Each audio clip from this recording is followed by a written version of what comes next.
ஹல்லேலூயா. ஸ்தோத்திரம்.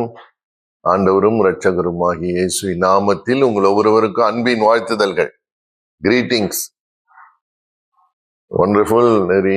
ரொம்ப சந்தோஷம் உங்களோட உங்க ஆராதனையில நாங்களும் பங்கு கொள்றதுக்கு. உட்காருங்க. அன்பான பாஸ்டர் சசி ரொம்ப நேரத்துலேருந்து என்னை ஏர்போர்ட்லேருந்து பிக்கப் பண்ணதுலேருந்து ரொம்ப அவங்களோட நல்ல ஒரு ஐக்கியம் எனக்கு இந்த ஸ்ரீலங்கா வந்தது. கர்த்தர் பாஸ்டர் சொன்னாங்க, கர்த்தர் நல்லவர். ஆமென். கர்த்தர் எவ்வளவு நல்லவர், எவ்வளவு நல்லவர். எல்லாருக்குமே எவ்வளோ, இவ்வளவா? ரொம்ப ரொம்ப நல்லவர். நம்ம நினைக்கிறத விட அவர் நல்லவர். கர்த்தர் எப்பவும் நல்லவர். ஒரு ஊழியக்காரர் சொன்னார், கர்த்தர் எப்பவும் நல்லவர், நம்ம எப்போதாவது தான் நல்லவர்கள். நமக்கு சாதகமா இருந்தா நம்ம நல்லவங்களா இருப்போம். ஆனா கர்த்தர் எப்பவுமே நல்லவர். கர்த்தருக்கு மகிமை உண்டாகட்டும். இந்த நாள்லயும் ஆண்டவருடைய நாமத்தினால உங்களை வாழ்த்துகிறோம். நீங்க இந்த என்ன எஸ்டேட் இது? டக்வாரா, டக்வாரி எஸ்டேட். Very good. இந்த எஸ்டேட்லாம் எனக்கு புதுசு இல்லை. ஏன்னா இந்தியாவில் நான் இந்த மாதிரி எஸ்டேட்டுங்களுக்கு போனது உண்டு ஊழியத்துக்கு. நல்ல ஜனங்களை நான் பார்த்துருக்கேன் எஸ்டேட்ல. ரொம்ப அருமையான அன்பான ஜனங்களை நான் பார்த்துருக்கேன். ஆகவே நான் கர்த்தருக்குள்ள ரொம்ப சந்தோஷமா அடைகிறேன். ஆரம்பிக்கிறதுக்கு முன்னாடி ஒரு சாட்சியை நான் உங்களுக்கு சொல்ல விரும்புகிறேன். ஆண்டவர் ஏசப்பா நம்ம இருதயத்தை பார்க்கிறார், உள்ளத்தை, மனுஷன் முகத்தை தான் பார்க்க முடியும்.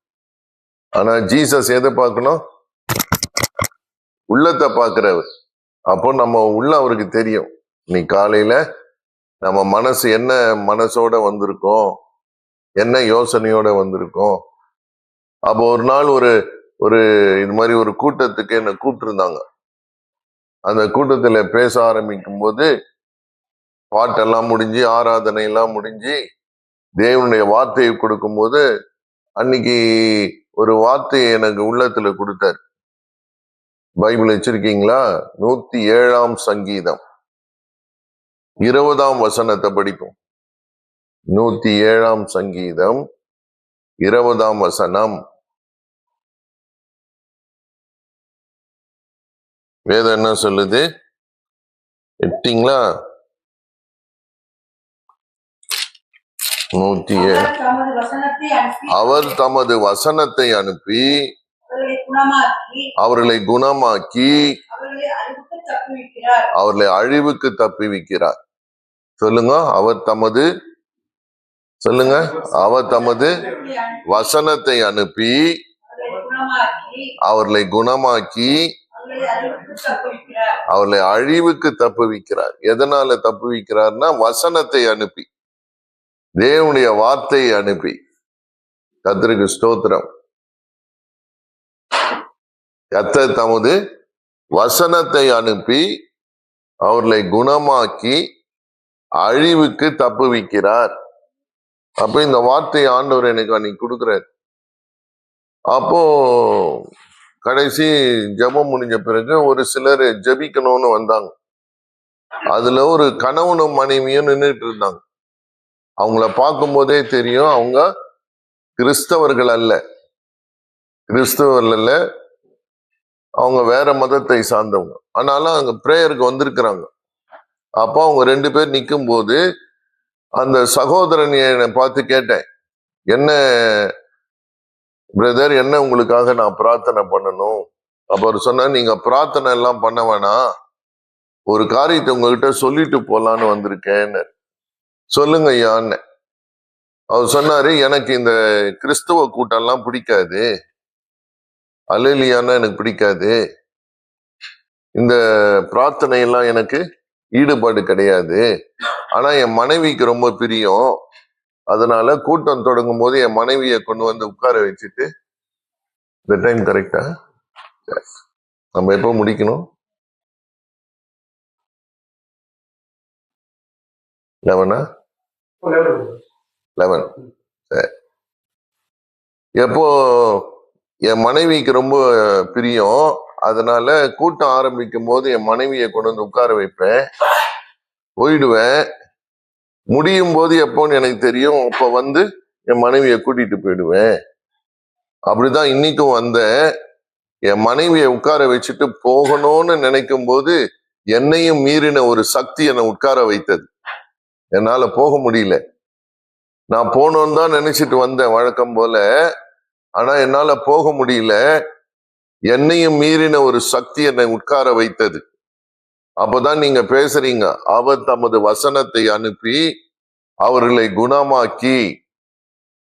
அப்ப அவர் சொல்றாரு, ஐயா நீங்க உட்காரும் போது என் கழுத்துல ஒரு பெரிய கட்டி, அது சின்னதா தான் ஆரம்பிச்சது, நாளாக நாளாக அது வளர ஆரம்பிச்சது, வலி கொடுக்க ஆரம்பிச்சது. டாக்டரை போய் பார்த்தேன். டாக்டர் சொன்னாரு, 25,000 ரூபாய் கொண்டு வா, ஆபரேஷன் பண்ணி செய்துடலாம். அவர் சொன்னாரு, நான் ரொம்ப ஏழை, கூலி வேலை செய்யறேன், 25,000 ரூபாய்க்கு நான் எங்க போவேன், யார் என்ன நம்பி கொடுப்பா? அப்போ யாருக்கிட்டையும் என்னை பார்த்தாலே நிறைய பேர் மறைஞ்சிருவாங்க, எங்கடா நம்ம காசு கேட்டு போறோம் அப்படின்னு. நமக்கு உதவி செய்ய யாரும் இல்லை. நாளுக்கு நாள் இந்த கட்டி வளருது. எனக்கு என்ன செய்துன்னு தெரியல. எல்லா தெய்வங்களுக்கிட்டையும் பிரார்த்தனை செய்த, தெய்வமாவது ஏதான ஒரு அற்புதம் நடக்காதா? ஒன்றும் நடக்கல. சரி, வாழ்க்கை எப்படி கொண்டு போதோ, காலங்கள் எப்படி போதோ பார்ப்போம், ஏதாவது ஒரு உதவி எனக்கு வந்தா நல்லா இருக்குமேன்னு ஒரு ஏக்கத்தோடு இருப்பேன். இந்த கிறிஸ்துவ கூட்டத்துல நம்பிக்கை இல்லை. நான் இங்க என் கை எப்பொழுதும் இந்த கழுத்துல இருக்கிற கட்டியை தடவிக்கிட்டே இருக்கும். இப்ப அது எலுமிச்சம் பழ அளவுக்கு வளர்ந்துட்டு, அப்படிதான் உட்கார்ந்து என் கை கட்டிய தடவினே இருந்தும் போதுதான் உங்க வாயிலேருந்து வார்த்தை வருது, அவர் வசனத்தை அனுப்பி குணமாக்குவார். கவனிச்சுக்கிட்டே இருந்தேன். ஒரு 10 நிமிஷம் இருக்கும்.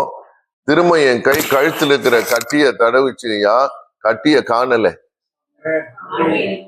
அல்லேலூயா, கட்டிய காணல. உடனே அவர் சொன்ன, ஐயா நீங்க சொன்ன வசனம், நீங்க படிச்ச வசனம், ஆண்டவருடைய வார்த்தை என்னை சுகமாக்கிற்று. கர்த்தருடைய வார்த்தை வல்லமை உள்ளது. கர்த்தருடைய வார்த்தை தான் என்ன பண்ணிச்சு, என்ன சுகமாக்குச்சு. அந்த கட்டி மறைஞ்சு போச்சு. ஆபரேஷன் பண்ணி எடுத்தா எப்படி இருக்குமோ அதை விட கிளீன் ஆயிட்டு. கட்டி இருந்ததுக்கு அடையாளமே இல்லை. நீங்க சொல்ற இயேசு உண்மையான தெய்வம். நீ அவர் வார்த்தை வல்லமையான வார்த்தை, ஜீவனுள்ள வார்த்தைன்னு இன்னைக்கு நான் உணர்ந்தேன்.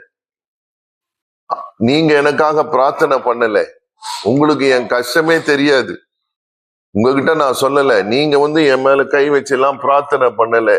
ஆனா நீங்க சொன்ன ஏசப்பா வசனம் எனக்கு அற்புதம் செய்தது. இயேசு உயிரோடு இருக்கிற தெய்வம். நீங்க சொன்ன இயேசுவின் வார்த்தை வல்லமையுள்ள வார்த்தைகள். அப்ப இந்த பைபிள்ல எழுதி இருக்கிறதெல்லாம் ஏசப்பா வார்த்தையில ஜீவன் உள்ள வார்த்தைகள் அப்படின்னு அன்னைக்கு என்கிட்ட நின்று சாட்சி சொல்லிட்டு போனார். அப்ப நான் கர்த்தரை மகிமைப்படுத்துறேன். கேட்கிற விதத்தை குறிச்சு நம்ம கவனிப்போமானால், கவனித்து வசனத்தை கேட்போமானால், நீங்க கவனித்து வீட்டுல படிக்கும் போது அந்த வசனத்துக்கு கனப்படுத்தி இது தேவனுடைய வார்த்தைன்னு கர்த்தரை மகிமைப்படுத்தி ஒரு எதிர்பார்ப்போடு ஒரு விசுவாசத்தோடு இந்த வார்த்தையை ஏற்றுக்கொள்வோமானால், நான் நிச்சயமா சொல்றேன், யாரும் உங்களுக்கு ஜெபிக்கிறாங்களோ இல்லையோ, கர்த்தருடைய வசனம் உங்களுக்கு அற்புதங்களை செய்யும். கர்த்தருடைய வசனம் உங்களை உயிர்ப்பிக்கும். கர்த்தருடைய வசனம் உங்களை விடுதலையாக்கும். கர்த்தருடைய வசனம் உங்களை வாழ வைக்கும். கர்த்தருடைய வசனம் ஆரோக்கியத்தை தரும். கர்த்தருக்கு மகிமை உண்டாகட்டும். உங்க விசுவாசத்தை பலப்படுத்துவதற்காக சொல்லுகிறேன். யாருக்கு உங்க கஷ்டம் தெரியுமோ தெரியாதோ, கர்த்தருக்கு உங்க சூழ்நிலை தெரியும். நம்முடைய பலவீனத்திலே அவர் பலனை விளங்க பண்ணுவார். அல்லேலூயா. இயேசு நல்லவர். அதனால்தான் நம்ம சொல்றோம், ஏசப்பா நல்ல தெய்வம். அவர் கிறிஸ்தவர்களுக்கு மட்டும் தெய்வம் இல்லை.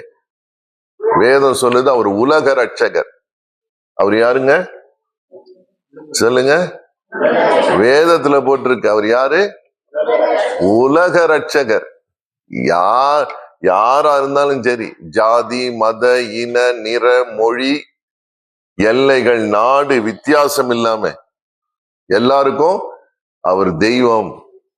கூப்பிடுகிற யாவருக்கும் அவர் சமீபமா இருக்கிறார். வேதம் சொல்லுது, கூப்பிடுகிற யாவருக்கும் கர்த்தர் சமீபமா இருக்கிறார். சங்கீதங்களின் புத்தகம் 145, சங்கீதம் 145 18 வசனம் படிக்கிறீங்களா? சங்கீதம் 145 18 வசனம் வாசிங்க. தம்மை நோக்கி கூப்பிடுகிற யாவருக்கும், உண்மையாய் தம்மை நோக்கி கூப்பிடுகிற யாவருக்கும் ஆமேன். ஒரு ஆமேன் சொல்லணும். நமக்கு எங்க இருக்கிறாரா? சமீபமான என்ன அர்த்தம்? பக்கத்துல. நம்ம நினைக்கிறத விட பக்கத்துல. நமக்கு ரொம்ப சமீபமா இருக்கிறது என்னது? நமக்கு நம்ம மூச்சு. நம்ம மூச்சு தான் எங்க இருக்கு? அதை விட ஏசப்பா நமக்கு சமீபமா நிக்கிறாராம். எப்படி கூப்பிடணுமா? உண்மையாய் தம்மை நோக்கி கூப்பிடுகிறவர்களுக்கு கர்த்தர் சமீபமாய் இருக்கிறார். ஒரு பாட்டு ஒண்ணு பாடுவோம்ல, ஃபாதர் பாட்டு. கூப்பிடு நீ பதில் கொடுப்பார், குறைகள் எல்லாம் நிறைவாக்குவார். கைதட்டி பாடலாமா? ஒரு ஸ்டான்ஸா ஃப்ரீயா பாடுங்க. உட்கார்ந்தே பாடும். உட்காருங்க. உங்க எல்லாம் நின்னுதான் பாடுவீங்களோ? சரி, நின்னு பாடலாம். ரைட். கூப்பிடு நீ பதில் கொடுப்பார், குறைகள் எல்லாம் நிறைவாக்குவார். கூப்பிடு நீ பதில் கொடுப்பார், குறைகள் எல்லாம் நிறைவாக்குவார். உண்மையாக தேடுவோரின் உள்ளத்தில் வந்திடுவார். உண்மையாக தேடுவோரின் உள்ளத்தில் வந்திடுவார். கொண்டாடுவோம், கவலைகள் மறந்து நாம் பாடுவோம். கொண்டாடுவோம், கவலைகள் மறந்து நாம் பாடுவோம். இயேசு ராஜா வந்திருக்கிறார், எல்லோரும் கொண்டாடுவோம், கைதட்டி நாம் பாடுவோம். இயேசு ராஜா வந்திருக்கிறார், எல்லோரும் கொண்டாடுவோம், கைதட்டி நாம் பாடுவோம். ஆமேன். யார் வந்திருக்கா? ஆமேன். உட்காரு. யார் வந்தாங்களோ வரலையோ, நம்ம ஒருமுனைப்பட்டு ஒன்னா சேரும் போது இயேசு ராஜா வர்றாரு. அல்லேலூயா, கர்த்தருக்கு ஸ்தோத்திரம். ஏசப்பா அங்க வர்றாரு. ஏசப்பா அங்க இருப்பாரு. இப்ப கூட நம்ம கண்ணுக்கு தெரியாது. அவர் அதிர்சனமான தேவன். அவர் எப்படி இருக்கிறாரா? வேதம் சொல்லுது, தேவன் ஆவியா இருக்கிறார். தேவன் எப்படி இருக்கிறார்? ஆவி. இந்த தேவன் தான் மாம்சத்துல வெளிப்பட்டார். இந்த தேவன் தான், காணக்கூடாத தேவன் தான். மத்தேயு 1:21 சொல்லுகிறது, காணக்கூடாத தேவன் காணக்கூடியவராய் மாம்சத்துல வெளிப்பட்டார். அவருக்கு பேரு இயேசு என்று பேரிடுவாயாகன்னு போட்டு. ஏன்னா அவர் பேர்ல தான் மகத்துவம் இருக்குது. காணக்கூடியவராய் இந்த பூமிக்கு மாம்சத்துல இறங்கி வந்த தெய்வம், இந்த பூமியில நம்மோடு கூட வாழ்ந்தவர். நம்முடைய கஷ்டங்கள் எல்லாம் அவருக்கு அறிஞ்ச ஒரு தெய்வமா. தெய்வமாவே இருந்துட்டா நம்ம கஷ்டம் எப்படி தெரியும்? அந்த தெய்வம் என்ன பண்ணாரு? நம்ம போல, உங்களை என்னையும் போல, எபிரேயரின் புத்தகம் 2ஆம் அதிகாரம் 14ஆம் வசனத்தை வாசிங்க. எபிரேயர் 2ஆம் அதிகாரம் 14ஆம் வசனம். ஆதலால் வாசிங்க.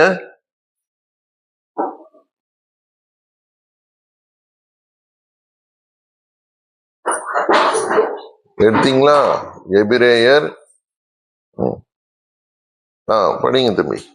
எபிரேயர் 2ஆம் அதிகாரம் 14ஆம் வசனம். ஆதலால்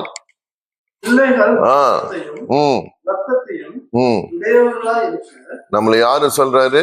பிள்ளைகள். நீங்களும் நானும் யாரு அவருக்கு? பிள்ளைகள். பிள்ளைகள். அவரும் அவர்களைப் போல மாம்சத்தையும் உடையவரானார். அவரும் நம்மளை போல என்ன ஆயிட்டாரு? மாம்சமும் ரத்தம் உடையவரா நமக்குள்ள இறங்கி வந்தாரு. இதேதான் 1 தீமோத்தேயு 3:16 போட்டிருக்கு. தேவன் மாம்சத்தில் வெளிப்பட்டார். தேவாதி தேவன் எப்படி வெளிப்பட்டாரா? மாம்சத்தில் வெளிப்பட்டார். உங்களை என்னையும் போல அவருக்கு ஒரு பாடி இருந்தது, ஒரு சரீரம் இருந்தது. தேவாதி தேவன் நமக்காக இந்த பூமியில என்ன பண்ணாரு? இறங்கி வந்தார். மத்தேயு 1:23 அதை சொல்லுது. ரோமர் 9:5 அப்படி சொல்லுகிறது. தேவன் மாம்சத்தில் வெளிப்பட்டார். 1 யோவான் 5:20 சொல்லுகிறது. தேவன் மாம்சத்தில் வெளிப்பட்டார். அப்போ மாம்சத்துல ஏன் வெளிப்பட்டார்னா, உங்களை என்னையும் போல அவரும் இந்த உலகத்தின் காரியங்கள், பாடுகள், கஷ்டங்கள் வழியே கடந்து போய் உங்களுக்கும் எனக்கும் ஒரு விடுதலையை கொண்டு வரும்படிக்கு. ஆமென். ஆமா, ஒரு விடுதலை வேணும். இன்னைக்கு மனுஷனுக்கு என்னங்க விடுதலை? என்ன இல்ல? இன்னைக்கு மனுஷன் எதனால அழுத்தப்பட்டிருக்கிறான்? எதுல நம்ம இப்ப கஷ்டப்படுறோம்? நிறைய பேருக்கு என்ன விடுதலை வேணும்? பயம். மனசுக்குள்ள என்ன இருக்கு? நிறைய பேருக்கு பயம் இருக்கு. பயம் இருக்கு. ஏதோ ஒரு பயம் இருக்கு. எதை குறிச்சோ ஒரு பயம் இருக்கு. சிலருக்கு எதிர்காலத்தை குறிச்ச பயம், சிலர் சரீரத்தை குறிச்ச பயம், சிலருக்கு குடும்பத்தை குறிச்ச பயம், சிலருக்கு பணத்தை குறிச்ச பயம், சில பேர் வாழ்வை குறிச்ச எத்தனையோ விதமான பயங்கள் மனுஷனை பிடிக்குது. அடுத்தது கவலை. இல்ல, ஒரு நாள் ஒருத்தர் சொன்னார், ஐயா, யாருக்கு உலகத்துல கவலை இல்லையோ அவங்களுக்கு 1 லட்சம் பரிசு தரேன். எதுக்கு பரிசு? கவலை இல்லாதவங்களுக்கு. யாருக்கு கவலை இல்லைன்னு சொல்லுங்க, அவங்களுக்கு என்ன பரிசு கொடுக்க போறேன்? 1 லட்சம் பரிசு கொடுக்க போறேன். பரிசு எப்போ கொடுப்பாருன்னு நினைச்சே கவலைப்பட ஆரம்பித்தான். அப்ப கவலை இல்லாத மனுஷனே இல்ல. யாருக்கும் எல்லாருக்கும் என்ன இருக்கு? ஏதோ ஒரு கவலை இருக்கு. ஆனா கவலைகளில் இருந்து கர்த்தர் விடுதலை தர முடியும். சமாதான குறைவு நிறைய பேருக்கு. ஐயா, நல்ல இந்த உலகத்திலே தெரியுமா நினைக்கிறாங்க, பணம் இருந்துட்டா போதும்னு நினைக்கிறான்.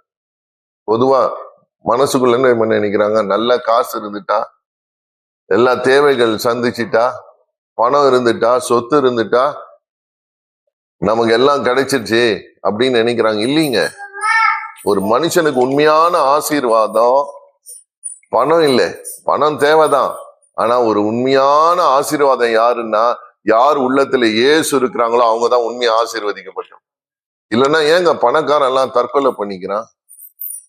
பணக்காரன் ஏன் தற்கொலை பண்ணிக்கிறான்? பணம் இருக்கு, வசதி இருக்கு, ஆஸ்தி இருக்கு, வீடு இருக்கு, சொத்து இருக்கு, நகை இருக்கு, பேர் இருக்கு, புகழ் இருக்கு, பதவி இருக்கு, அரசியல் இருக்குது. ஆனா ஏன் தற்கொலை பண்ணிக்கிறான்? ஏன் சினிமால நடிக்கிற நிறைய பேர் தற்கொலை பண்ணிக்கிறாங்க? ஏன் பெரிய பெரிய தொழில் அதிபர்லாம் தற்கொலை பண்ணிக்கிறாங்க? பணம் இல்லையா? பணம் இருக்குங்க, ஆனா என்ன இல்லை?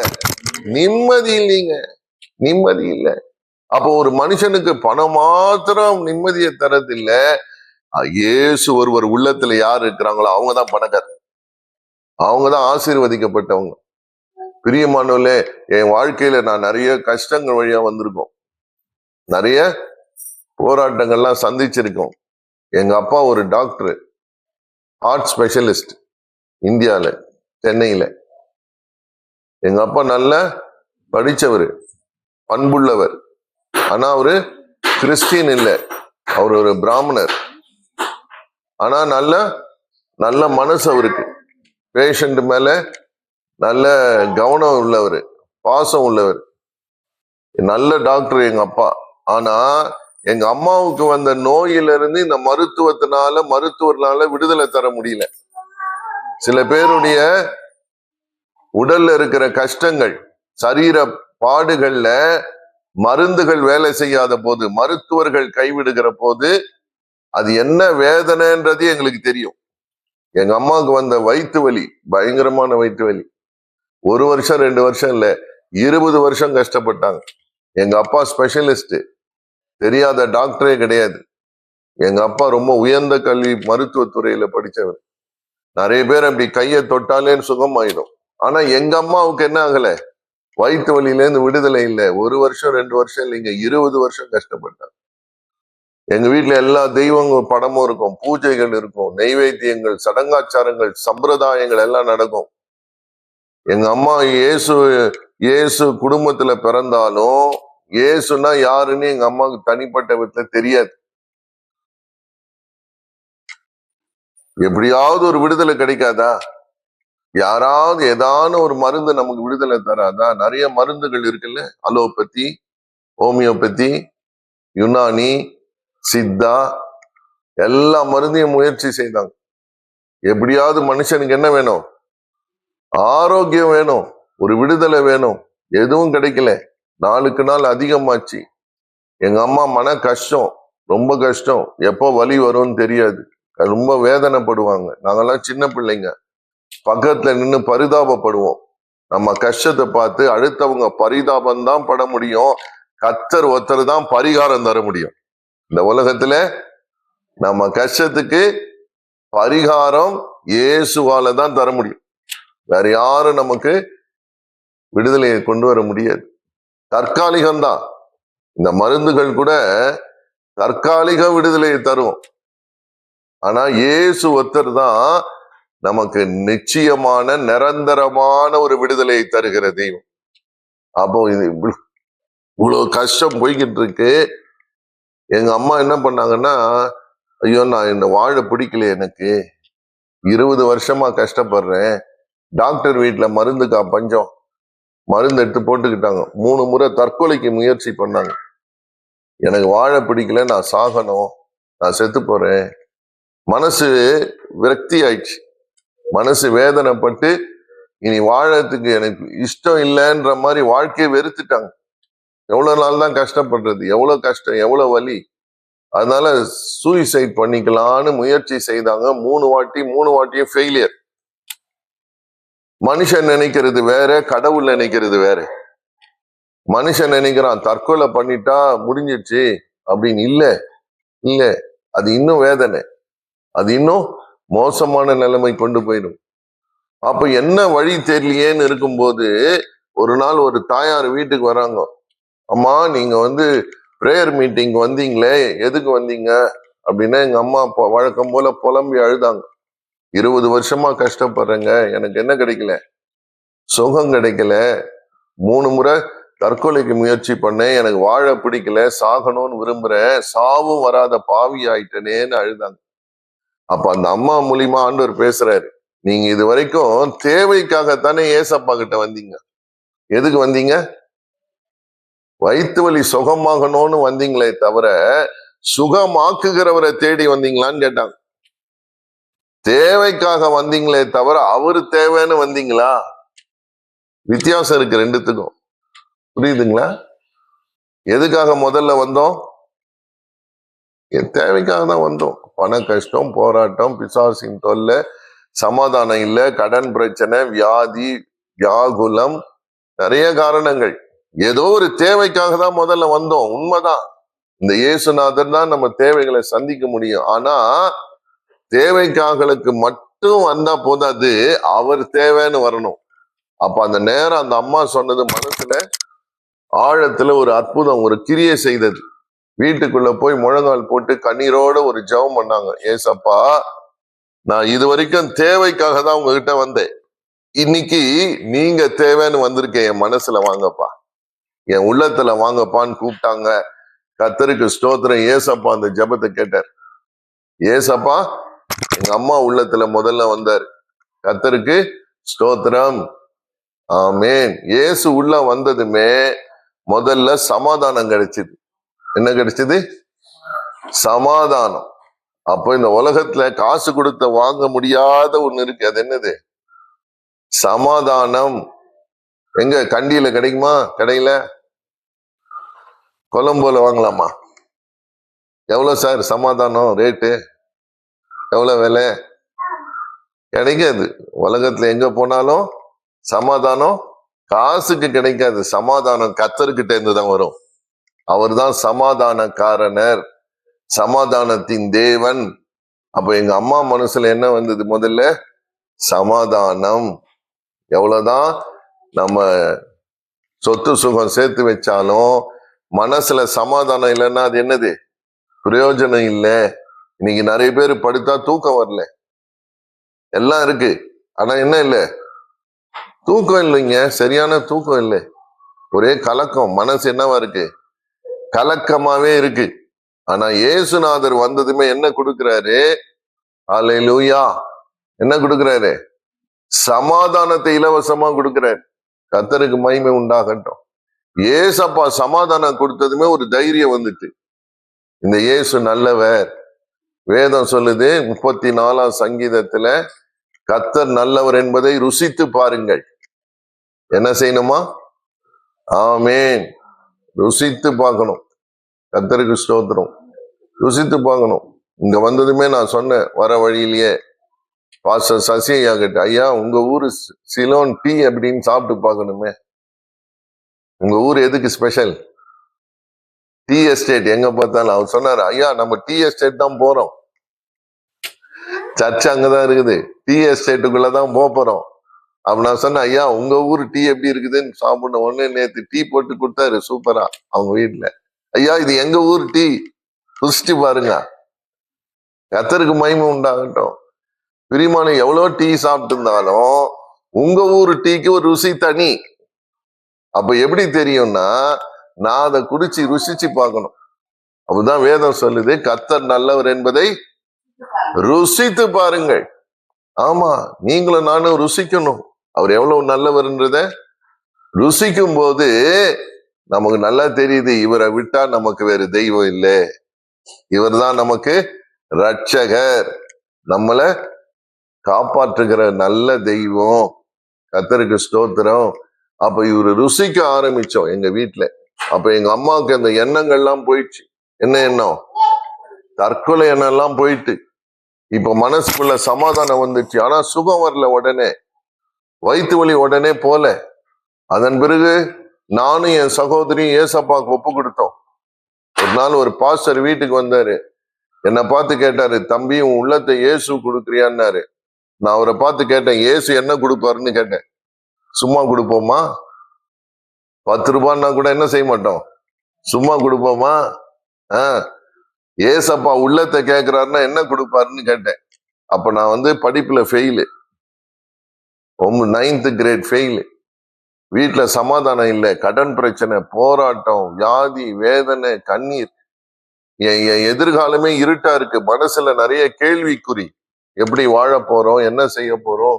அப்ப இந்த பாஸ்டர் சொல்றாரு, தம்பி உன் உள்ளத்தை இயேசு கொடுக்குறியா? இயேசு என்ன கொடுப்பாருன்னு எனக்கு பெரிய லிஸ்டே இருக்குது. இதெல்லாம் கொடுப்பாரா? அவர் ஒன்னே ஒண்ணு சொன்னாரு, ஏசப்பா கேட்கறது எல்லாமே உன் உள்ளத்தை தான். ஏன் தெரியுமா? நீ கேட்காமலே உனக்காக சிலுவையில உயிரை கொடுத்த தெய்வம். நீ கேட்காமலே உனக்காக ரத்தம் சிந்தின ஒரே தெய்வம் யாரு? ஏசுநாதர். நீ கேட்காமலே கொடுத்தாரே, இதெல்லாம் சேர்த்து கொடுப்பாருப்பா. என்ன செய்வாரு? இதெல்லாம் கண்டிப்பா தருவாரு. அப்ப எனக்கு தேவ பிரசன்னம்னா என்னன்னு தெரியாது. ஆனா ஏதோ ஒரு காந்த சக்தி மாதிரி அவர் வார்த்தை என்னை இழுக்குது. என்ன பாஸ்டர் செய்யணும்னு முழங்கால் போட்டு என் கூட ஒரு ஜெபம் பண்ணு. ஏசப்பா என் உள்ளத்துல வாங்கன்னு கூப்பிடு. இயேசுவே உம்முடைய ரத்தத்தினால என் பாவங்களை கழுவி என்னை சுத்திகரியும், உம்முடைய பிள்ளையா என்னை ஏற்றுக்கொள்ளோன்னு அந்த ஜெபத்தை அவர் சொல்லும் போது நானும் திரும்ப சொன்னேன். அதன் பிறகு என் தலைமையில கையை வச்சு ஒரே ஒரு சின்ன ஜெபம் பண்ணாரு. ஏசப்பா இந்த தம்பி ஆசீர்வதிங்கன்னாரு. இந்த உலகத்துல 2 காரியங்களை ரொம்ப ஏங்குனேன், தேடுனேன். ஒண்ணு சமாதானம், இன்னொன்னு அன்பு, அன்புக்காக ஏங்கினேன். இந்த உலகத்துல என்ன கிடைக்காது? உண்மையான அன்பு இல்லைங்க. உண்மையான அன்பு இல்லை, வீட்டுல இல்ல, வெளியில இல்ல, ஃப்ரெண்ட்ஸு கிட்ட இல்ல. உண்மையான அன்புக்காக ஏங்கினேன். ஐயோ, இந்த அன்பு யாருக்கு உண்மையா நமக்கு செலுத்துவா? இன்னொன்னு சமாதானம் இல்லை. இந்த 2 காரியங்களுக்காக ஏங்கினேன். என் தலைமையில கை வச்சாரு. ஏசப்பா, இந்த தம்பியை ஆசீர்வதிங்கன்னாரு. முதல் முறையா ஒரு கரண்ட் ஷாக்கு மாதிரி கர்த்தருடைய வல்லமை என் உச்சந்தலைந்து உள்ளங்கால் வரைக்கும் ஊடுருவி போச்சு. என் உள்ளத்திலே இயேசு வந்த முதல் நாள்.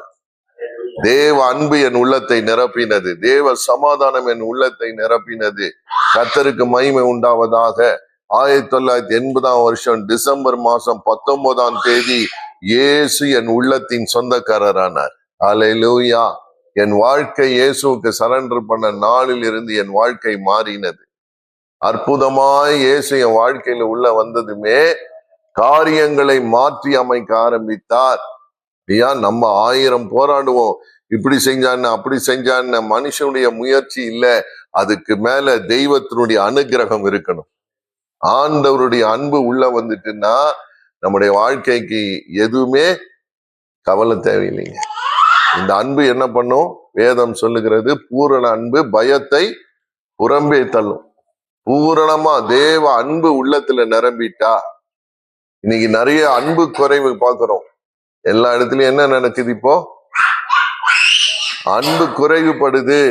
அன்பு இல்லை, அன்பு இல்லாத உலகத்துல வாழறோம். இப்ப நடக்கிற யுத்தம் ஈரானுக்கும் அமெரிக்கா இஸ்ரேலுக்கும், எல்லா மத்திய கிழக்கு நாடுகளுக்கும் பிரச்சனை.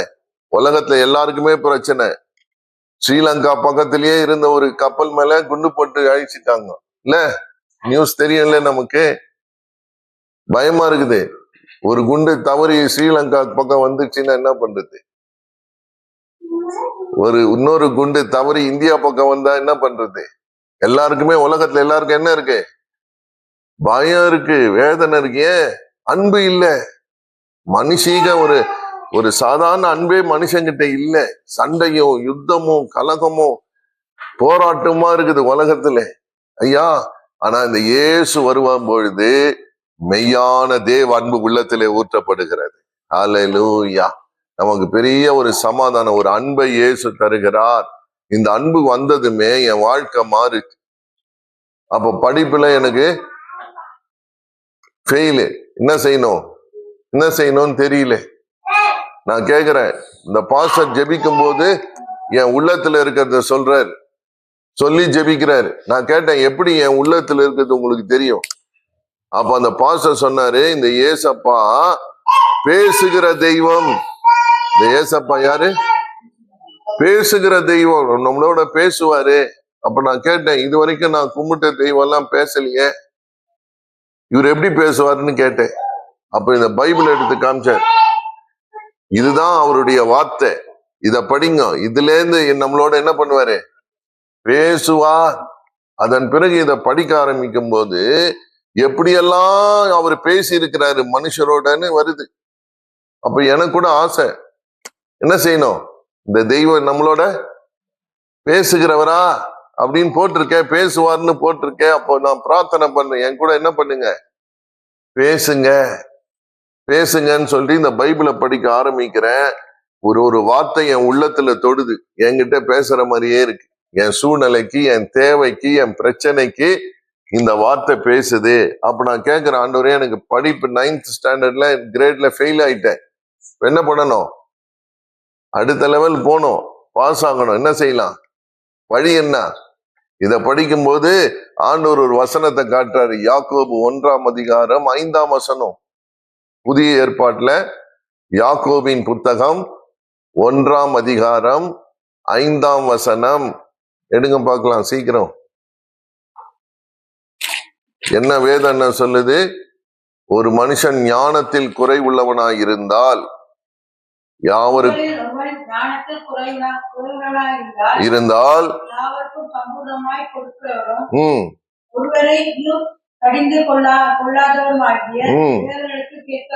கேட்க கடவன், அப்பொழுது அவனுக்கு கொடுக்கப்படும். அடுத்த வசனம், சந்தேகப்படாமல் விசுவாசத்தோடவே கேட்க கடவுள். அந்த வசனம் எனக்கு ஆண்டவர் காமிச்சதுமே கையை வைக்கிறேன் பைபிள் வசனத்தின் மேல. ஆண்டவரே நீங்க சொன்னீங்களே இப்ப கேட்டா ஞானத்தை கொடுப்பேன்னு.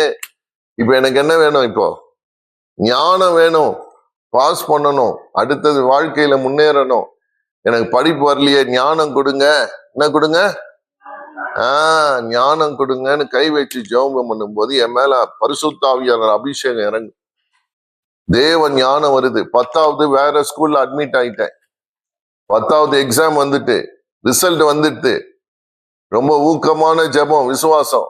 என்ன கேட்கிற? ஆண்டவரே பார்டர் தாண்டிட்டா போதும், பாஸ் மார்க் கொடுத்துருங்க, ஃபெயில் ஆயிடக்கூடாது. ஞானம் தேவை. நீங்க எனக்கு இப்போ உதவி செய்தீங்க, எக்ஸாம் எழுதிட்டேன், ரிசல்ட் வந்துட்டு, என்ன வேணும் இப்போ? பாஸ் மார்க் வந்துட்டேன், ஏசப்பா காப்பாத்துங்க, வெட்கப்படக்கூடாதே. நான் போய் ஸ்கூல்ல பாக்குறேன், அப்பெல்லாம் ஆன்லைன்ல கிடையாது. அந்த காலத்தெல்லாம் ஸ்கூல் போர்ட்ல தான் போட்டிருப்பாங்க நம்பர். அப்போ first class, second class, third class போட்டிருக்காங்க. நமக்கு தெரியும் நம்ம படிச்ச படிப்புக்கு மேலேந்து ஸ்தோத்திரம் ஸ்தோத்திரம் ஸ்தோத்திரம் ஸ்தோத்திரம், என் நம்பர் இருக்குதா, ஸ்தோத்திரம் ஸ்தோத்திரம்னு மேலேந்து கீழே வந்துட்டு என் நம்பர் இல்லை. ஸ்தோத்திரம் ஸ்பீடு குறைஞ்சு போச்சு, சோத்திரம்னு இருக்குது. மெதுவா செகண்ட் கிளாஸ்ல பாக்குறேன், அங்கேயும் நம்பர் இல்ல, சோத்திரமும் போய் வெறும் சோதான் வருது. இப்போ வேர்க்குது, அடடா என்னடா இது, நம்பரே இல்லையே. மெதுவா ஃபர்ஸ்ட் கிளாஸ்ல 5 நம்பர் தான் இருக்குது. 1.5 கண்ணுல பாக்குறேன், நம்பிக்கை இல்லை. பார்த்தா அங்க 5 நம்பர்ல ஏன் நம்பர் 1 இருக்கிறது. அல்லேலூயா. மார்க் ஷீட் வருது, ரொம்ப அற்புதம். 9th நான் மேக்ஸ் ஃபெயிலு, 10th ஸ்கூல்ல ஃபர்ஸ்ட் மார்க் மேக்ஸ்ல. கர்த்தர் நல்லவர் என்பதை ருசித்து பாருங்கள். தேவன் ஞானம் ஒரு மனுஷனுக்குள்ள இறங்குனா அவன் எதுல ஃபெயில் ஆனானோ கர்த்தர் அதுல உயர்த்தி வைப்பார். கர்த்தரால செய்யக்கூடாத அதிசயமான காரியம் ஒன்றுமில்லை. ஆனால் நம்ம வாசிச்சமே, உண்மையாய் அவரை நோக்கி கூப்பிடும் போது அவர் சமீபமா இருக்கிற. நீங்க உண்மையா கூப்பிட்டு பாருங்க, உண்மையா கூப்பிட்டு பாருங்க. நீங்க இருக்கிற இடத்துல உங்களுக்கு தெரிஞ்ச விதத்துல பேசுங்க. உங்களுக்கு எப்படி பேசணுமோ, உங்க வீட்டுல மத்தவங்கிட்ட எப்படி பேசுவீங்களோ அப்படி பேசுங்க. ஏசப்பா கிட்ட அவருக்கு அடுக்கு மொழி, ரொம்ப ரொம்ப செம்மொழி இதெல்லாம் தேவையில்லை. சாதாரணமா ஜெபம்னா என்னதுங்க? அவரோட பேசுவது. சாதாரணமா கேட்டு பாருங்க. இந்த பைபிளை படிச்சு இந்த வசனத்து மேல கைய வச்சு ஸ்தோத்திரம் பண்ணி படிச்சு பாருங்க. எனக்கு செய்த அற்புதத்தை விட உங்களுக்கு பெரிய அற்புதங்களை இயேசு செய்வார். இன்னைக்கு அவர் உயிரோடு இருக்கிறார்.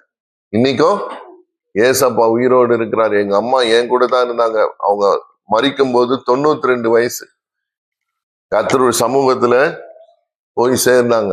இப்ப ஆண்டவரோடு இருக்காங்க. பிரியமானவர்களே, என் குடும்பத்துல எல்லாரும் ஏசப்பாவை அறிந்து கொண்டாங்க. எங்க அப்பா, எங்க அம்மா, என் சகோதரி, நானு எல்லாரும் ஏசப்பாவுடைய அன்பினால நிரப்பப்பட்டோம். அதன் பிறகு நாங்க தொடர்ந்து நானு, எங்க அம்மா, என் சகோதரி எல்லாரும் உட்கார்ந்து ஸ்தோத்திரம் பண்ணோம். இப்ப சமாதானம் வந்துச்சு. இப்ப எங்க அம்மாவுக்கு அடுத்தது சுகம் வேணும். வயிற்று வலியில இருந்து பிரார்த்தனை பண்ணிக்கிட்டு ஸ்தோத்திரம் பண்ணி பைபிளை படிச்சு பாட்டு பாடி வீட்டுல சொல்றேன், நாங்க வீட்டுல பண்ணிக்கிட்டு இருக்கோம். இது போல ஒரு ஞாயிற்றுக்கிழமை சாயந்தரம் எங்க வீட்டுல ரூமுக்குள்ள ஸ்தோத்திரம் பண்ணிக்கிட்டு இருக்க, வீட்டுக்குள்ள ஏசப்பா வந்து நிக்கிறாரு. எங்க அம்மா முன்னால வந்து நிக்கிறாரு, கையை நீட்டி எங்க அம்மாவை தொட்டாரு. 20 வருஷ வயிற்று வலி ஒரு செகண்ட்ல மறைஞ்சிச்சு. அல்லேலூயா. அற்புத சுகம் கொடுக்கிற தெய்வம் இயேசு. ஆமென். எங்க வாழ்க்கையில ருசிக்க ஆரம்பிச்சோம். ஆண்டவர் சும்மா இல்ல, ஏசப்பா சர்வ வல்லமையுள்ளவர். ஆமென். ஏசப்பா யாரு? சர்வ வல்லமையுள்ள தேவன். ஐயா, மனுஷனுக்கு ஒரு வல்லமை இருக்கு, இயற்கைக்கு ஒரு வல்லமை இருக்கு, பிசாசுக்கு ஒரு வல்லமை இருக்கு. ஆனா தேவன் ஏசப்பாக்கு சர்வ வல்லமை இருக்கிறது. ஏசப்பாக்கு ஒரு கை தட்டு கொடுங்க. ஆமென். ஏசப்பா யாரு? சர்வ வல்லமையுள்ள தேவன். அவர் எல்லா வல்லமைக்கும் மேற்பட்ட தெய்வம். இன்னைக்கு அவர் பேரை சொல்லும் பொழுது சகலமும் அவருடைய பேருக்கு கீழ்ப்படியும், முழங்கால் போடும். வேதம் சொல்லுகிறது, எல்லா நாமத்துக்கும் மேலான நாமம் இயேசு என்கிற நாமம். நான் ஒவ்வொரு நாளும் அற்புதத்தை பாக்குறேன். ஒவ்வொரு நாளும் ஏசப்பா நிறைய பேருக்கு அற்புதம் செய்யறத பாக்குறேன். அதன் பிறகு என்ன அவருக்காக அழைச்சாரு. ஆகவே பலருக்காக நான் பிரார்த்தனை பண்ண ஆரம்பிச்சேன். எங்க அம்மா பிரார்த்தனை பண்ண ஆரம்பிச்சாங்க. எங்க வீட்டுல நிறைய பேருக்கு ஏசப்பா அற்புதம் செய்யறத பாக்குறேன். போன வருஷம் போன வாரம் நான் இந்தியால இருந்து புறப்படுறதுக்கு முன்னாடி வேற ஒரு நாட்டுல இருந்து எனக்கு ஒரு சகோதரி கூப்பிடுறாங்க. எங்க அப்பா ஹாஸ்பிட்டல் இருக்கிறாரு, சீரியஸ், ஒரு வாரம் தான் உயிரோடு இருப்பாரு, அவருக்கு எலும்புக்குள்ள கேன்சர், நாங்க என்ன பண்றதுன்னு தெரியல, எங்க அப்பா செத்து போயிடுவாருன்னு சொல்லிட்டாங்க டாக்டர். ஐயா பிரார்த்தனை பண்ணுவீங்களா அங்கிள்னு அந்த பாப்பா கூப்பிட்டா. நீ கூப்பிடுமா, உங்க அப்பா பக்கத்துல நின்று கூப்பிடு, போனை கூட அவர்கிட்ட, என்ன பிரார்த்தனை பண்ண அவரோட சேர்ந்து. ஏசப்பா நீங்க உயிருள்ள தெய்வம், உங்களால எல்லாம் கூடும்னு பிரார்த்தனை பண்ணும்போது அடுத்த நாள் காலையில அந்த அம்மா எனக்கு போன்ல மெசேஜ் போடுது, எங்க அப்பா காலையே அசைக்காதவர் இப்ப காலை அசைக்க ஆரம்பிச்சிருக்கிறாரு, கைய அசைக்க ஆரம்பிச்சிருக்கிறாரு, அவரே இப்ப பிரார்த்தனை பண்றாரு, இயேசுவேன்னு கூப்பிடுறாரு, ஏசப்பா எனக்கு உதவி செய்யறதுக்காக நன்றின்னு இப்ப சொல்ல ஆரம்பிச்சுக்காரு அங்கிள். ஒரு பெரிய மாற்றத்தை பாக்குறேன், ஒரே இரவுல ஏசப்பா ஒரு அற்புதம் செய்ததை பாக்குறேன். அங்கிள் தொடர்ந்து இப்பவும் பிரார்த்தனை பண்றீங்களா அங்கிள்னு கூப்பிட்டாங்க. அல்லேலூயா, அல்லேலூயா. நான் அனுதினமும் சொல்றேன், தைரியமா சொல்றேன், இயேசுவை போல ஒரு நல்ல தெய்வம் யாருமே கிடையாது. அவரை போல அன்பு செலுத்துகிறவர் யாருமே கிடையாது. நம்ம என்ன தாக்கம் இருந்தாலும் சரி, என்ன அழுத்தம் இருந்தாலும் சரி, என்ன தேவையா இருந்தாலும் சரி, நீங்க இயேசுவேன்னு சொன்னா போதும். ஆமென். என்ன சொல்லணும்? அவ்வளவுதாங்க. அவர் பேரை சொல்லிட்டா போதுங்க, உங்க வீட்டுல பாருங்க ஒரு பெரிய வெளிச்சம் பிரகாசிக்கும். உங்க வாழ்க்கையில இதுவரைக்கும் இல்லாத ஒரு விடுதலைய பாப்பீங்க, ஒரு அற்புதத்தை அவர் செய்ய இன்னைக்கு வல்லவரா இருக்கிறாரு. நான் தைரியமா சொல்லுவேன், எல்லா சூழ்நிலைக்கும் இயேசு போதுமானவர். ஆமென். ஒரு பாட்டு இருக்குல்ல, ஒரு பழைய பாட்டு, இயேசு போதுமே, இயேசு போதுமே, எந்த நாளிலுமே என் நிலையிலுமே எந்த வாழ்வினிலே இயேசு போதுமே, இயேசு போதுமே, இயேசு போதுமே, எந்த நாளிலுமே எண்ணிலுமே எந்த வாழ்வினிலே இயேசு போதுமே, உள்ளுள்ள இடங்களில் மேய்த்திடுவார், அமர்ந்த தண்ணீரண்டை நடத்திடுவார், புல்லுள்ள இடங்களில் மேய்த்திடுவார், அமர்ந்த தண்ணீரண்டை நடத்திடுவார், ஆத்துமாவை தினம் தேத்திடுவார், மரண பள்ளத்தாக்கில் காத்திடுவார், ஆத்துமாவை தினம், ஆமென், மரண பள்ளத்தாக்கில் காத்திடுவார், இயேசு போதுமே, இயேசு போதுமே, போதுமே, எந்த நாளிலுமே என் நிலையிலுமே எந்த வாழ்வினிலே இயேசு போதுமே. ஆமென், அல்லேலூயா. அதனால உங்க பாரத்தை எல்லாம் நீங்க சுமக்காதீங்க, அவர் மேல வச்சிடுங்க. என்ன பண்ணுங்க, நம்ம பாரத்தை எல்லாம் எங்க வைக்கணும்? பக்கத்துல இருக்கிறவங்க மேலயா? உங்க பாஸ்டர் மேலயா? நம்ம பாரத்தை ஒருவர் சுமந்தாரு, நம்மையும் சுமந்தாரு, நம்முடைய பாரத்தையும் சுமக்கிற ஒரு தேவன் இருக்கிறார். அல்லேலூயா. அதனால நீங்க என்ன பண்ணணும்? வசனம் சொல்லுது, 1 பேதுரு 5ஆம் அதிகாரம் 7ஆம் வசனம், உங்களை விசாரிக்கிறவர் ஒருவர் இருக்கிறபடியினால் உங்கள் பாரத்தை எல்லாம் அவர் மேல் வைத்து விடுங்க. நீ சுமக்காத, அவர் ஒருத்தர் என்ன இருக்கிறார் நமக்காக, சிலுவையை சுமந்த ஒரு தேவன் நமக்காக இருக்கிறாரு, எல்லா பாரத்தையும் அவர் சுமக்க ரெடியா இருக்கு. அதனால என்ன பண்ணுங்க, ஏசப்பா கிட்ட வந்தா பாரத்தை அவர் மேல வைத்து வைத்து என்ன போட்டிருக்க, விடுங்கள் போட்டிருக்க. அப்படி பாருங்க, 1 பேதுரு 5ஆம் அதிகாரம், ஒரே ஒரு வசனம் மட்டும் நான் சொல்லி முடிக்க போறேன். 1 பேதுரு 5ஆம் அதிகாரம், சீக்கிரம் வாசிங்க பார்க்கலாம். அவர் உங்களை விசாரிக்கிறவரானபடியால். அப்ப என்ன, எப்படி சொல்லணும்? அவர் என்னை விசாரிக்கிறவரானபடியால். சொல்லுங்க, அவர் என்னை விசாரிக்கிறவரானபடியால் என் கவலைகளை எல்லாம் வைத்து விடுவேன். வைத்து போகும்போது திரும்ப எடுத்துன்னு போயிடும் நிறைய பேர். இதே வேலையா இருக்கிறோம். வரோம், ஏசப்பா இந்த கவலையெல்லாம் உங்க மேல வச்சிடறேன், போகும்போது பத்திரமா எடுத்துன்னு போயிடும். திரும்ப அடுத்த முறை வரும், ஏசப்பா இந்த பாரத்துல உங்க மேல வச்சிடறேன், போகும்போது எங்க இருக்குது, எடுத்துக்க, வச்சிடாத. ஏன் இன்னைக்கும் மனசுல ஒரு சந்தோஷம் இல்லை, நிறைய பேருக்கு சமாதானம் இல்லை, ஒரு ஒரு மற்றவங்களை பார்க்கும்போது ஒரு சிரிப்பு வரல, முகம்லாம் புர்ருன்னு இருக்குது. ஏன் அப்படின்னா, இங்க வைக்கிறதும் எடுத்துன்னு போறதுமாவே இருக்கணும். ஏசப்பா சொல்றாரு, வைத்து விடுங்கள். ஆமா, போகும்போது ஃப்ரீயா போகணும்.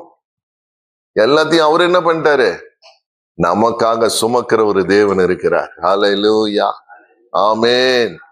அதனால உங்களுக்கு சகல விதத்திலையும் சமாதானம். நீங்க வச்சுட்டு விட்டுடுங்க, வீட்டுக்கு போகும்போது அற்புதம் நடந்திருக்கும். நீங்க இந்த சர்ச்சை விட்டு காலை எடுத்து வச்சதுமே அற்புதம். இங்கேயே ஏசப்பா உங்களை தொடராரு. ஆமென். எத்தனை பேர் அதை ருசிக்க விரும்புறீங்க? ஆமென், ஆமென். நான் தைரியமா சொல்றேன், சவால் பண்ணி சொல்றேன், பிரியமானவர்களே, நம்ம பாவ பாரத்தை அவர் எடுத்துக்கிட்டாரு, நம்ம வியாதியின் பாரத்தை அவர் எடுத்துக்கிட்டாரு, வாழ்க்கையின் பாரத்தை எடுத்துக்கிட்டாரு, கடன் பாரத்தை எடுத்துக்கிறாரு, நம்முடைய கவலையின் பாரத்தை எல்லாம் அவர் எடுத்துக்க ரெடியா இருக்கிறாரு. வைக்கிறதுக்கு உங்களுக்கு மனசு இருந்தா போதும். வைத்து விடுங்கள். அவர்கிட்ட கொடுத்துட்டீங்கன்னா விட்டுடுங்க.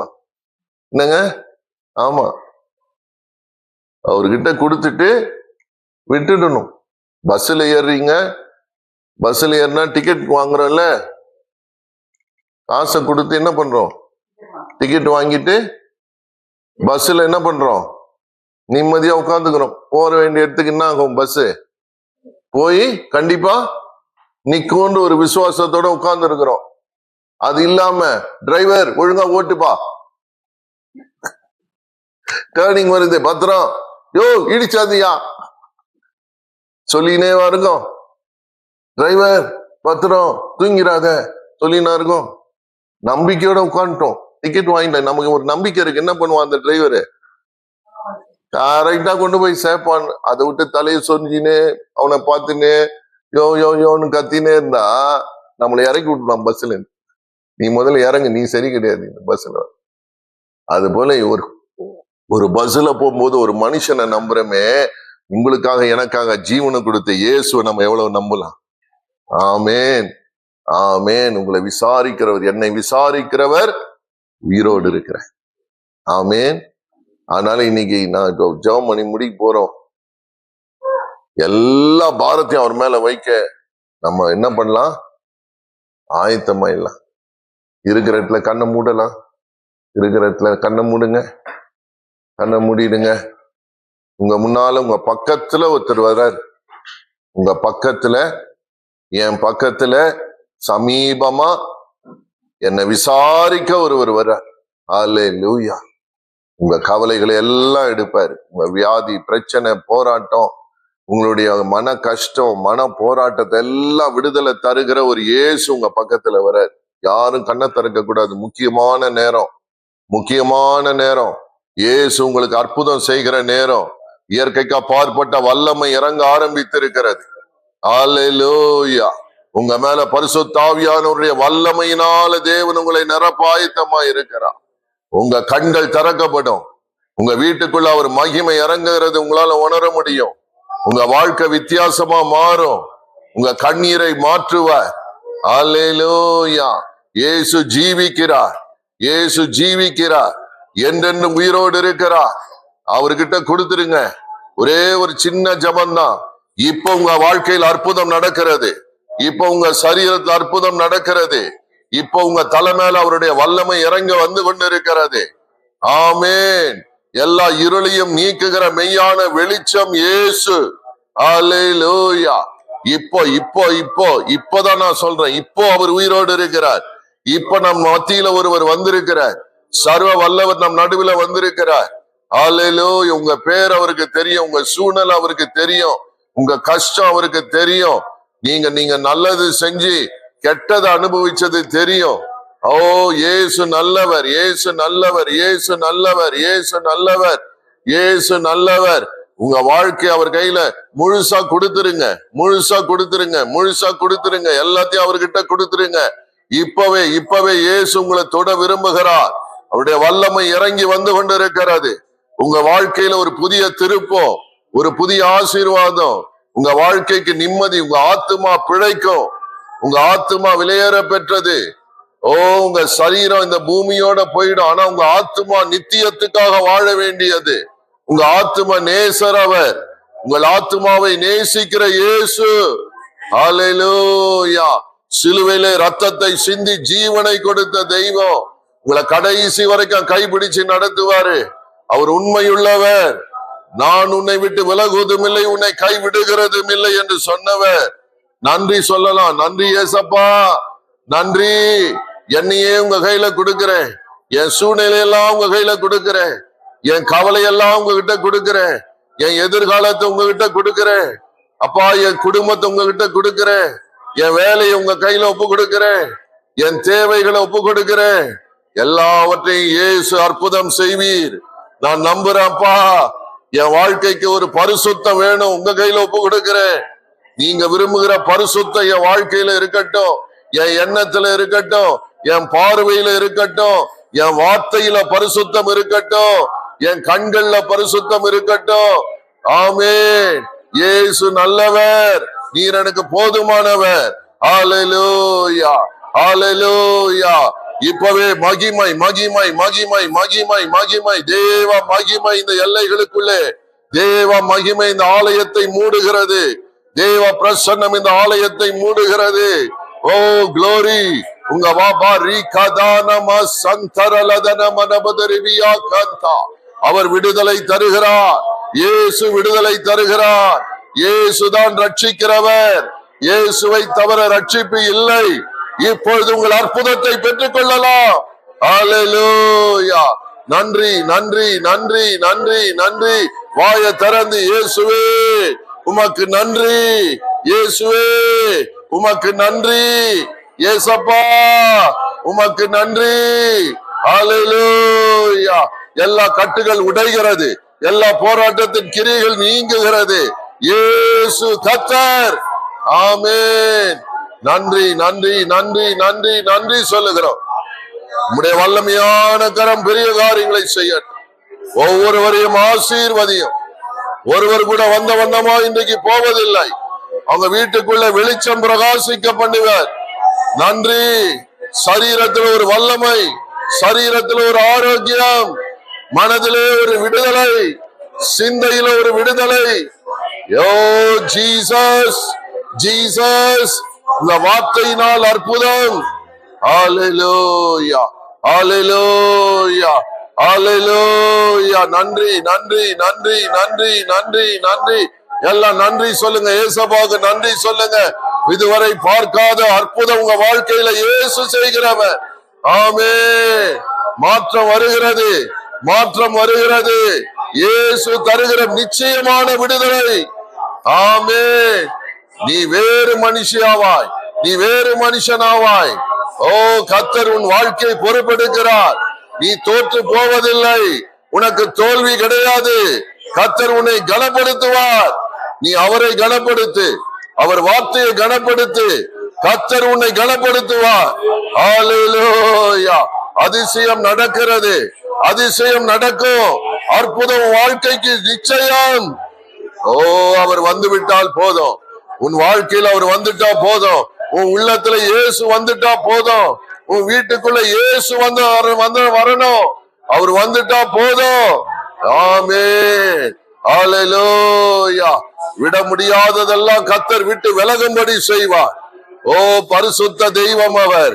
அவர் பரிசுத்த தெய்வம், அவர் பரிசுத்த தெய்வம். ஓ மகிமை மகிமை மகிமை மகிமை மகிமை. ஹல்லேலூயா. ஆண்டவரே, ஒவ்வொருவர் மேலும் உடைய கரம் வந்து இறங்கட்டும். நீ தொடுகிறதை உணர பண்ணும். இன்றோடு உடைய பிள்ளைகளுக்கு ஒரு ரட்சிப்பு உண்டாகட்டும் அப்பா.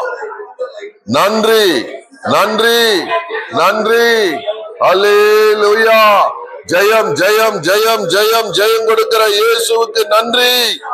ஹல்லேலூயா. Thank you Jesus. நன்றி இயேசப்பா. ஓ கிருபை கிருபை கிருபை, புதிய கிருபை, இன்றைக்கு வேண்டிய புதிய கிருபை, வாழ்க்கைக்கு வேண்டிய புதிய கிருபை இயேசு தருகிறார். ஹல்லேலூயா.